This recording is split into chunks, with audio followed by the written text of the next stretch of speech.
Wow, hold on to your seats. We're about to journey into the intricate and fascinating financial universe of the newly crowned King Charles III. It's a world filled with unimaginable wealth, grandeur, and some seriously precious heirlooms. From overseeing a gigantic trust portfolio to owning a treasure trove of personal assets, King Charles III's wealth is something to behold. But navigating through this royal financial maze isn't as straightforward as it might seem.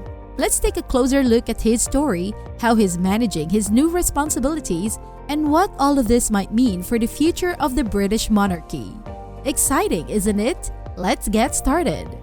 Welcome to Beyond Richest, the place where you get a glimpse into the secret lives of the ultra-wealthy beyond your richest dream. Even before he was officially crowned on May 6th, Charles was already managing a whopping $46 billion worth of assets. He's also inherited at least $500 million from Queen Elizabeth, his mother. Can you imagine that kind of wealth? It includes all sorts of prestigious properties like castles, an impressive collection of art, stunning jewelry, and even a horse farm that's tax-free. Now, I know what you're thinking. Being part of the House of Windsor is all about glitz and glamour, right? Well, there's certainly lifelong prestige and privilege, but it doesn't always come with immense wealth. You'd be surprised, but even high-ranking royals, referred to as the firm since King George VI's time, often depend on allowances, gifts, and other financial support from their elders. But when we talk about King Charles III, the narrative takes a turn. After more than 7 decades of preparation, he's inherited vast lands, grand estates, priceless jewels, art, and other personal possessions from Queen Elizabeth II. Plus, he's now overseeing a massive $46 billion portfolio of assets held in trust for the kingdom. Quite the responsibility, isn't it? But here's a bit of royal trivia for you. Did you know that the details of Queen Elizabeth's will won't be revealed for at least 90 years? That means several generations will pass before anyone knows how her assets were distributed. As her eldest son, Charles has already inherited her private estates, which include the beloved Balmoral Castle in Scotland, where she passed away, and Sandringham in eastern England, home to the renowned Royal Stud's horse farm. Forbes estimates that the assets he's likely to inherit, including jewelry, art, rare stamps, and personal investments, are valued at $500 million. And here's a royal perk. Due to an agreement in 1993, Charles would have to pay any inheritance tax on these properties. But it's not all inherited wealth for Charles. At 73, he's built up significant wealth of his own, mainly from the annual income he receives from the Duchy of Cornwall. This year alone, he made about $27 million from it. And who will inherit the duchy now? Prince William, of course. But Charles isn't leaving empty-handed. He now has ownership of institutions managing an estimated $46 billion in assets, including the renowned royal palaces and the crown jewels. Did you know the most valuable asset King Charles has up his royal sleeve? It's the Crown Estate, which is a huge real estate portfolio valued at an eye-popping $20.7 billion. And it includes some really notable properties like Regent Street, Ascot Racecourse, and the majority of the UK seabed. Interesting tidbit, the net profit from the Crown Estate, which was about $361 million in fiscal year 2022, goes to the British Treasury. But a piece of the pie, called the Sovereign Grant, also goes to the royal family, which is about 25% of the net profit from 2 years prior. So, in 2022, the Sovereign Grant was about $108.4 million. How about that for a royal paycheck? But here's the kicker. Charles doesn't get the whole Sovereign Grant. 10% of it, or roughly $43.3 million in 2022, was set aside for Buckingham Palace maintenance. Another 15% goes to cover travel expenses, formal events, housekeeping, and payroll for the royal family. That's not the only income source for Charles though. As king, he also gets control of the Duchy of Lancaster, a private estate with a cool $820 million in net assets, which are held in trust by the monarch. This income, known as the Privy Purse, contributes to the king's personal allowance. In 2022, this amounted to $30 million before taxes. Did you know that Queen Elizabeth agreed voluntarily in 1993 to pay income tax on the Privy Purse portion not used for official purposes? Charles is continuing this policy. Isn't that interesting? Now, besides the Crown Estate and the Duchy of Lancaster, Charles also has the Crown Estate Scotland. This portfolio has about $760 million in net assets, including the Scottish seabed, rural estates, and fishing and mining rights in Scotland. What's really difficult to estimate is the value of other royal holdings, like the royal residences and the royal collection.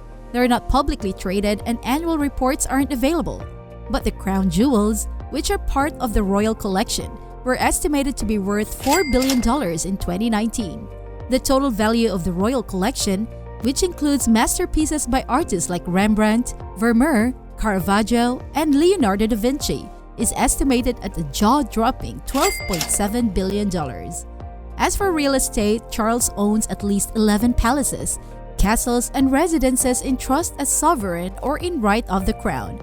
They're estimated to be worth around $10.1 billion together. Buckingham Palace alone is estimated at $4.9 billion. A fun fact to consider: after King Charles' first execution in 1649, his assets were swiftly sold off. His art collection alone, which is one of the world's greatest at that time, would be worth only a fraction of the $450 million paid for Leonardo da Vinci's Salvator Mundi in 2017. That's inflation for you. Now that he's king, Charles III is seeing a surge in support, with a 63% approval rating, according to a YouGov survey for the Times of London. Quite a leap from the 32% who thought he'd do a good job in May 2022, right? So, stepping into the royal shoes as the new king, Charles has received a pretty hefty treasure trove of personal assets from Queen Elizabeth. Do you know that these assets are estimated to be worth over $500 million? We're talking about beautiful properties like Balmoral and Sandringham, the Royal Philatelic Collection packed with British and Commonwealth stamps, personal investments, horses, jewelry, and even artworks. One standout in the art collection is Claude Monet's Study of Rocks Cruise, which has a cool price tag of around $17.3 million. Here's a smart move. Prince Philip, Charles' late father, probably bequeathed his own art collection to the Queen to dodge inheritance tax. And these assets likely found their way to Charles tax-free. But that's not all. King Charles and the royal family also have a selection of extravagant cars, watches, and other luxury items. For instance, on his first day as king, Charles donned an 18-karat gold Parmigiani Fleurier Tauric chronograph watch. When it comes to his ride, he opted for his mother's Rolls-Royce Phantom 6, a regal car gifted to her on her Silver Jubilee in 1977. Remember how Charles built up his personal wealth as the Prince of Wales, mainly through the income from the Duchy of Cornwall? The duchy's net assets soared to $1.3 billion under his lead. It's this income that allowed Charles to be financially independent of the sovereign grant. Now, Prince William, as the new Prince of Wales, inherits the Duchy of Cornwall and no longer has to rely on his dad for cash. Still, leaving the royal family isn't usually a smart financial move. Take King Edward VIII, for instance, who abdicated in 1936, who had to negotiate an annual allowance from his brother, King George VI. Before becoming king, Charles' personal assets weren't widely known. He did come under scrutiny for investments made through the Duchy of Cornwall, which were revealed in the Paradise Papers investigation.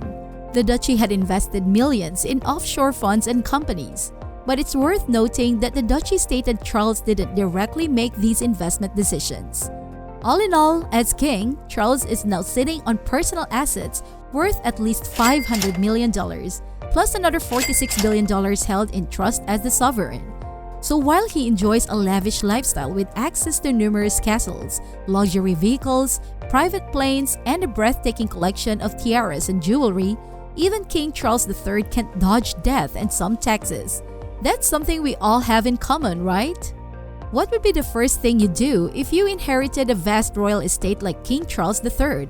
Let us know in the comments below. And if you want to stay updated on more content like this, don't forget to subscribe to our channel and click the notification bell. Keep watching our videos, and we look forward to seeing you in the next one.